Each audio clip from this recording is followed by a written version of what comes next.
আমরা যদি একটি পূর্ণ বিবাহ না হওয়ার প্রত্যয়নপত্র দিতে চাই, প্রথমে আমরা নাগরিক আবেদনে চলে যাব। এখানে ব্যক্তির নাম, পিতা অথবা স্বামীর নাম, মাতার নাম, গ্রাম, পোস্ট, ওয়ার্ড নাম্বার এবং আবেদনকারী ফোন নাম্বার লিখে দিব।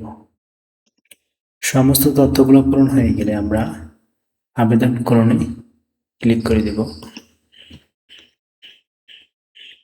আমরা যেহেতু পূর্ণ বিবাহ না হওয়ার প্রত্যয়নপত্র দেব, সেক্ষেত্রে আমরা প্রত্যয়ন আবেদন ফর্মে অ্যাপ্লাইতে ক্লিক করব।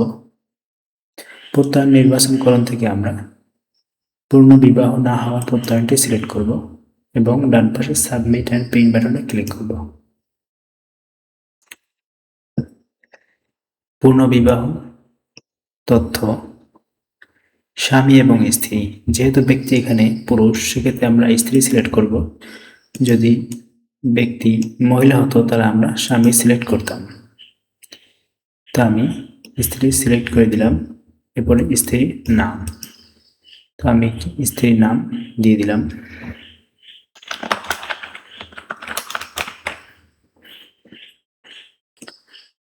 তথ্যগুলো ঠিক থাকলে আমরা আবেদন জমা দিনে ক্লিক করব। এরপর আমরা অনুমোদনকরণ ক্লিক করে দেব। আমাদের একটি পুনর্বিবাহ না হওয়ার প্রত্যয়নপত্র হয়ে গেল।